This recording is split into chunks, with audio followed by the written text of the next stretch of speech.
বিরতির পর আরেকবার স্বাগত জানাই নিউজ 24-এ। রাস্তার জায়গা নিয়ে বচসার জের, আর এর জেরেই বোলপুর সংলগ্ন মহিদাপুরের সংঘর্ষে জড়িয়ে পড়ল তৃণমূলের দুই গোষ্ঠী। স্থানীয় দুই তৃণমূল নেতা জয়নারুল মল্লিকের সঙ্গে আলাল মোল্লার গন্ডগোল এবং বিবাদের সূত্রপাত রাস্তার জায়গা ছাড়াকে কেন্দ্র করে। টেলিফোনে আমাদের সঙ্গে রয়েছেন আমাদের প্রতিনিধি প্রসেনজিৎ মালাকার।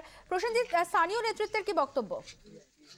স্থানীয় নেতৃত্বের বক্তব্য যে কার্যত রাস্তা দখলকে কেন্দ্র করে সংঘর্ষ।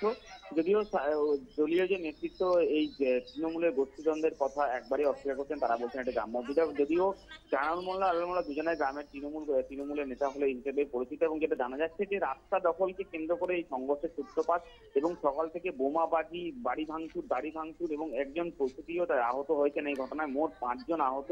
তারা এই মুহূর্তে বোলপুর মহকুমা হাসপাতালে চিকিৎসাধীন। এলাকার পরিস্থিতি বেশ উত্তপ্ত। গ্রামে ইতিমধ্যে বোলপুর থানার পুলিশ পৌঁছেছে এবং গ্রাম জুড়ে টহলদারি চালাচ্ছে। যদিও পরিস্থিতি এই মুহূর্তে নিয়ন্ত্রণে থাকলেও এই ঘটনা যে ফের ঘটতে পারে এবং উত্তপ্ত হয়ে উঠতে পারে এই মহিলা গ্রাম, সেটা খুব স্পষ্ট। কারণ যেভাবে গ্রামবাসীদের মধ্যে ক্ষোভ দেখা যাচ্ছে এবং মানুষের মধ্যে ক্ষোভ দেখা যাচ্ছে, তাতে যে কোনো সময় এই ঘটনা ঘটতে পারে। এমনকি শুধু বোমাবাজি এবং গাড়ি ভাঙচুর নয়, বেশ কিছু বাড়িতে লুটপাট চালানোর অভিযোগ উঠেছে, যেখানে সোনার গয়না থেকে টাকা পয়সা সমস্ত কিছু নিয়ে নেওয়া হয়েছে বলে অভিযোগ করা হচ্ছে। এই মুহূর্তে গ্রামে পুলিশ রয়েছে, গ্রামবাসীদের সাথে কথা বলছেন এবং বিষয়টি সমাধানের চেষ্টা করছেন, এবং সাথে সাথে গ্রাম জুড়ে কমব্যাট ফোর্স নেমে টহলদারি চালাচ্ছে বলে আমরা জানতে পেরেছি। ধন্যবাদ প্রসেনজিৎ।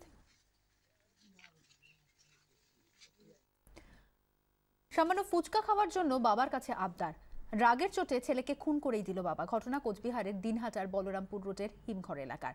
গতকাল সন্ধ্যায় বাবার কাছে ফুচকা খাওয়ার আবদার করে এই এলাকারই বাসিন্দা 12 বছরের কিশোর সঙ্গম পাসওয়ান। ফুচকা খাওয়ার জন্য 5 টাকা দাবি করে সে। অভিযোগ, তাতেই রেগে আগুন বাবা, ছেলেকে ঠাসিয়ে চর কষিয়ে দেয় সে।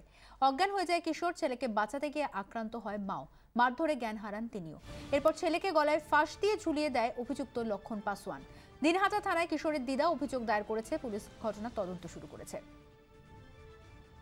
টেলিফোনে রয়েছেন আমাদের প্রতিনিধি সুমান কল্যাণ ভদ্র। সুমান কল্যাণ, লক্ষণ পাসওয়ান, তার কি কোনো খোঁজ পাওয়া গেল?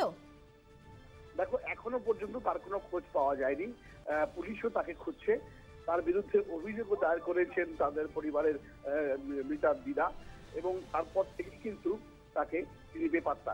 এই মুহূর্তে যা অবস্থা, গোটা গ্রাম কিন্তু এসে পড়েছে এই ঘটনার, তাদের পরিবারের পাশে এসে দাঁড়িয়েছে।